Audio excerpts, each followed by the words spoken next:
안녕하십니까. 2021년 9월 6일 최병무 팩트 시작하겠습니다. 정치가 뭐냐? 뭐 이런 질문을 많이 받죠. 제가 정치학을 전공을 했습니다만은 그럴 때마다 여러 정의가 있습니다. 학문적으로도. 저는 그 중에 제일 좋아하는 정의가 갈등을 합의로 이끌어내는 과정. 뭐 이런 그 정의를 제일 좋아하는데 그거는 뭐 현상이다 이거죠. 그런 점에서 본다면 어제 국민의힘 정홍원 선거관리위원장이 그런 점을 보여줬다.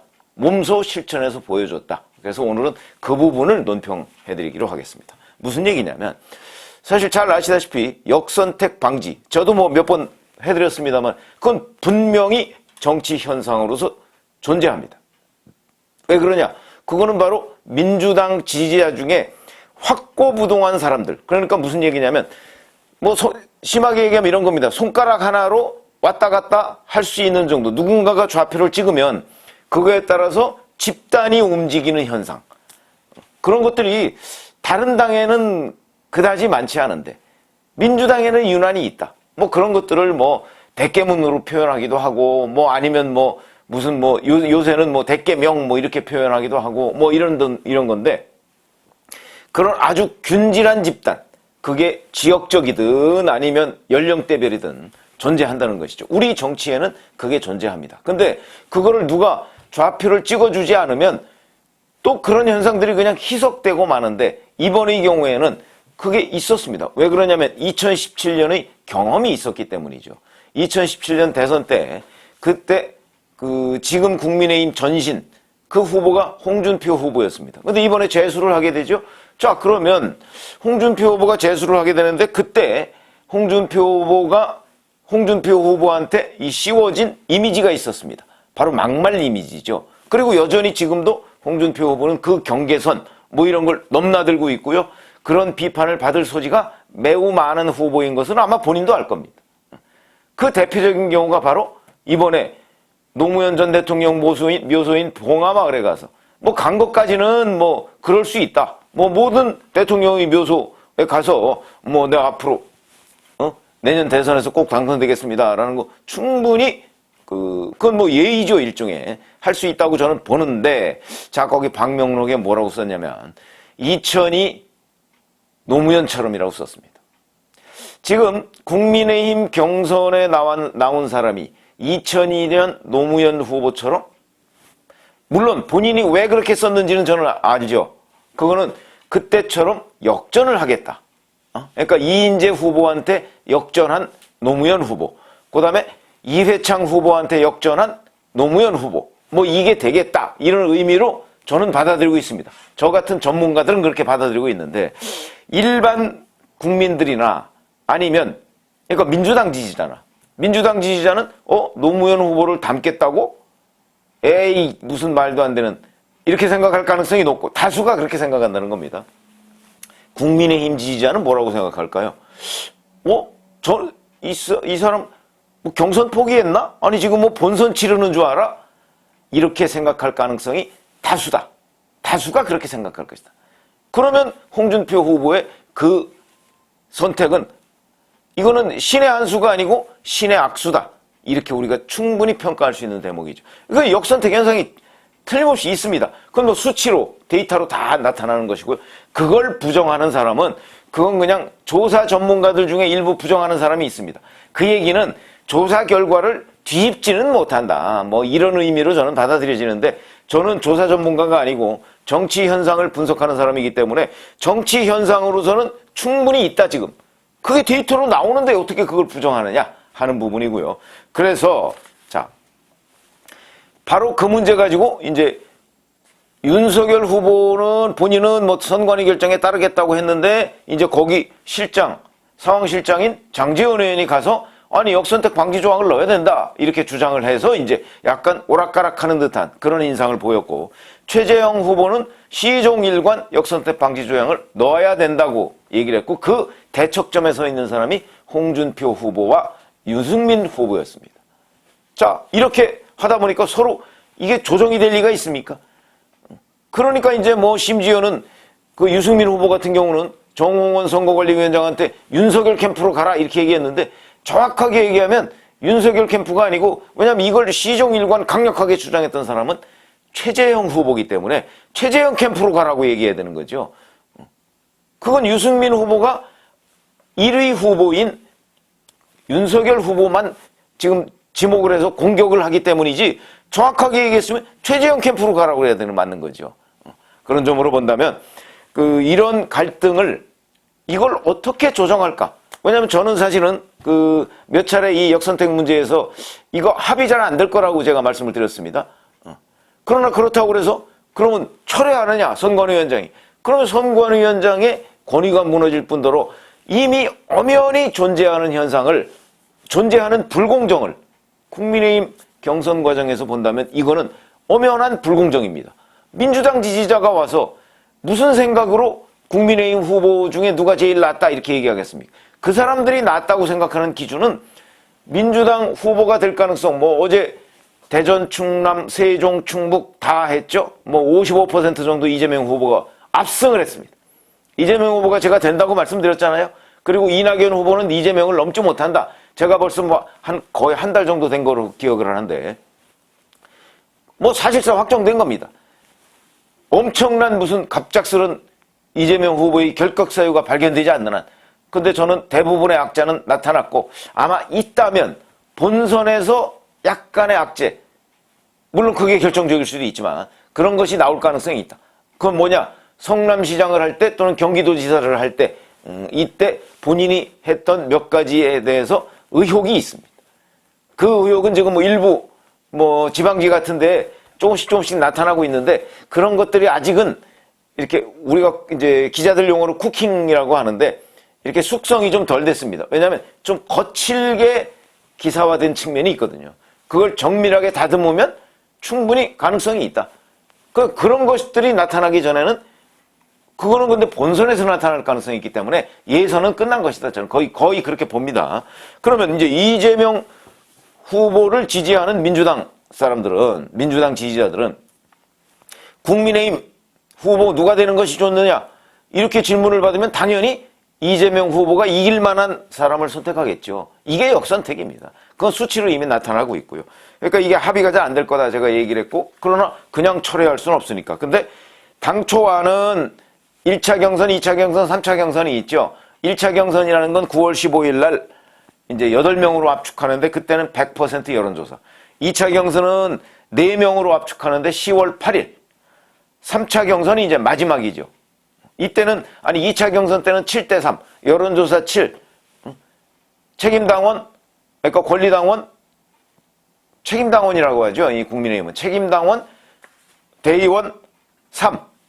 그 다음에 3차 경선, 11월 5일로 아마 제가 기억을 하는데, 그때는 5대5, 이렇게 돼 있습니다. 이게 당초에 아닌데, 이걸 지금 1차 경선 여론조사만 100% 가지고 하는 게 이게 역선택의 영향이 너무 크다. 이랬는데 이거를 그래서 이제 8대2로 바꿨습니다. 책임당원 여론조사를 20% 넣은 것이죠. 이렇게 되면 전 그게 물타기가 됩니다. 저는 이거를 여기에 가는 과정, 이게 이제 정홍원 선거관리위원장의 경륜이 돋보이는 장면이다. 거기에 이준석 대표의 관리 능력, 그것도 일조했다. 이렇게 봅니다. 그 과정을 제가 잠깐 설명을 드리면 이런 것입니다. 자, 어제 원래는 공명선거 서약식을 하려고 그랬습니다. 그런데 이 문제가 타결이 안 됐다고 하고 홍준표, 유승민, 안상수 후보 등이, 지금 국민의힘 후보는 12명입니다. 이 사람 등이 불참을 했습니다. 그러니까 공명선거 서약식으로 이렇게 분위기를 몰아서 뭔가 흥행을 해보려는 정홍원 위원장의 계획은 완전히 어그러졌겠죠. 더군다나 역선택 방지 조항 합의도 못 이루고 있으니까. 그러니까 사의를 표명했습니다. 그만두겠다 그러면. 그렇게 표명을 했습니다. 그러니까 이준석 대표가 그 사의를 만류했습니다. 만류하면서, 그거는 그러면 나중에 얘기하죠. 만류하면서 이준석 대표가 한 얘기는. 만류하니까 그러면 각 팀들 모여서 회의를 해보자. 그래서 그 회의를 마라톤 회의를 했습니다. 무려 7시간을 했다고 하거든요. 여기에서 합의를 이끌어낸 겁니다. 그러니까 무슨 얘기냐면 각 후보 진영이 동의할 수 있는 안을 이끌어내는 겁니다. 저는 이게 정치다. 이것이 정치다. 이렇게 말씀을 드리는 거죠. 왜 그러냐면 갈등은 당연한 겁니다. 저는 늘 어디 가서 주장을 하지만 경선을 해서 그 중에 최종적으로는 한 명을 뽑는 겁니다. 근데 어떻게 경선 룰이 의견 일치가 되겠습니까? 서로 자기한테 유리한 것만 주장할 텐데. 당연하죠. 한 명을 뽑기 때문에. 아니 여기에서 만약에 4명을 뽑는다든지 5명을 뽑는다든지 그러면 상생이 가능합니다. 그렇게 되면. 그런데 이거는 한 명을 뽑는 거기 때문에 선거라는 게 다 그렇지 않습니까? 그러니까 당연히 갈등은 생기기 마련이고 이걸 갈등으로 표현하기보다는 저는 경쟁의 자연스러운 장면으로 표현을 해야 된다. 일선 기자들은 저는 그렇게 생각합니다. 자꾸 조금만 의견이 다르면 갈등은 있을 수밖에 없는 것이고요. 있어야 하는 것이고 그런데 그건 갈등이라기보다는 경쟁의 장면이다. 이렇게 생각을 하고요. 그래서 자 그러면 현재의 룰을 어떻게 바꾸느냐. 안 바꾸느냐. 안 바꾸자는 건 홍유 이런 사람들의 주장이고 바꾸자는 건 최재형. 근데 최재형 전 감사원장은 이제 입장을 철회했습니다. 왜 철회했느냐. 뭐 자꾸 이거 가지고 좀 고집하는 게 좀 이상하기도 하고 이것 때문에 무슨 진짜 갈등이 증폭되는 양상을 보이는 것 이런 건 뭐 바람직하지 않다. 아마 이런 대의를 생각해서 접은 것으로 보이는데 그런 것들이 이제 영향을 줬겠죠. 자, 그래서 원래는 여론조사 때 이제 이게 사실은 그 1차 경선 때는 뭐 예를 들어서 여기에 중요하게 거론되는 뭐 홍준표, 유승민, 뭐 윤석열, 최재형 뭐 이런 사람 거기 1차 경선 때 다 통과할 사람들입니다. 아무리 뭐 역선택 아니라 역선택 할아버지가 있어도 다 통과될 사람이고요. 다만 2차 경선 때는 좀 문제가 되죠. 4명으로 압축을 하지 않습니까? 그러면 여기에 들어갈 사람이 누구일까요? 윤석열, 홍준표, 유승민 여기까지는 뭐 거의 확정적인 것으로 보이고 자 그러면 그 다음이 문제죠. 근데 그 다음에 한 자리밖에 없습니다. 이 한 자리를 최재형 후보가 차지하느냐 원희룡 후보가 차지하느냐 저는 아마 그런 게임이라고 봅니다. 그러니까 2차 경선 때부터 문제가 될 것이고 3차 경선 때는 이제 4명을 가지고 하다 보니까 여기에서 이제 누가 1등이 되느냐 그건 뭐 앞으로 한 2달 정도 남아 있으니까 그때까지는 뭐가 어떻게 될지 단정적으로 얘기할 수는 없겠죠. 그러나 저는 윤석열 대세가 그때까지 유지가 될 가능성이 높다고 전망하는 사람이고 그런데 이제 예를 들어서 자 그러니까 어떻게 이 역선택을 최대한 막아보겠는가 해서 아이디어를 낸 게 후보 전체를 쭉 불러주고 지지율을 조사하는 게 아니고 본선 경쟁력을 조사하겠다. 마지막에 본 경선 때 이 얘기입니다. 본선 경쟁력을 조사. 본선 경쟁력이라는 게 뭡니까? 이재명 후보와 맞붙어서 얼마나 득표할 수 있느냐. 그러니까 예를 들어서 윤석열, 이재명 이렇게 해놓으면 민주당 지지자가 절대라는 건 없고 아마 민주당 지지자 중에서도 윤석열 후보를 지지하는 사람이 조금은 있을 겁니다. 있을 테니까 윤석열 민주당 지지자가 거의 대부분 이재명 후보를 지지하겠죠. 역선택이라는 게 있을 수가 없습니다. 홍준표, 이재명. 자, 이렇게 놓으면 여기서도 마찬가지. 유승민, 이재명 놔도 마찬가지. 그러니까 여기에서 역선택 현상은 거의 없을 것이다. 이렇게 본다면 이게 신의 한 수가 될 수 있는 것이죠. 뭐 굳이 역선택 우리가 그럴 거 없이 본 경선에 가서는 4명으로 압축됐을 때 그 경선에 가서는 각 후보의 1대1 가상 맞대결. 이건 확정된 건 아닙니다.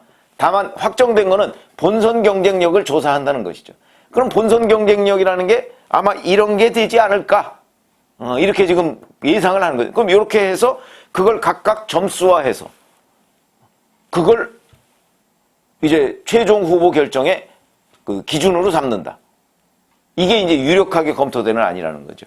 뭐 저는 매우 합리적이고 여기에 굳이 민주당 지지자를 빼버리고 왜냐하면 민주당 지지자 중에도 유승민, 홍준표, 윤석열 후보를 지지하는 사람들이 있을 수 있습니다.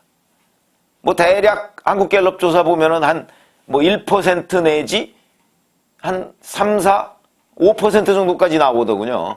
이렇게 되면 그건 가능하죠. 그럼 반대 현상도 있습니다. 국민의힘 지지자 중에 이재명 후보를 지지하는 사람도 있습니다. 지난주 한국갤럽 조사를 보니까 4% 정도가 그렇게 지지하고 있습니다. 그러니까 그 정도는 있습니다. 그러면 나머지가 우르르 몰려와서 뭐 민주당 지지자가 홍준표 후보를 뭐 지지한다든가 아니면 국민의힘 지지자가 우르르 몰려가서 이재명 후보를 지지하는, 이거는 역선택이라고 볼 수 있겠죠. 그러나 가상대결 조사를 하면 이거는 역선택이 거의 있을 수가 없다. 이렇게 볼 수 있는 겁니다. 이게 신의 한 수다. 여기에 동의 안 할 방법이 누가 있겠습니까? 그래서 이런 아이디어를 정홍원 전 총리가 내서 결국 합의를 이끌어냈다. 이게 신의 한 수다라는 걸 제가 지금 말씀을 드리고, 그러면 이게 뭘 의미하느냐. 정홍원 위원장은 결국 역선택은 있다고 생각을 하는 것으로, 그런 판단을 하고 있는 것으로 보입니다. 저는 옳은 판단이라고 보입니다. 엄연히 존재가 확인되고 있으니까, 데이터에서. 그런 것이고요. 그러면 자, 조정이 안 되면 어떻게 할까 하는 부분에서 뭐 사의 표명, 그다음에 이준석 대표 만료 뭐 이런 게 있었습니다만은 이것도 후보들을 압박하는 하나의 방편이었을 것이다. 이거를 이제 일부 언론에서 소동 뭐 이렇게 표현했는데, 뭐 소동으로 표현할 수도 있겠죠. 그러나 작전일 수도 있겠다.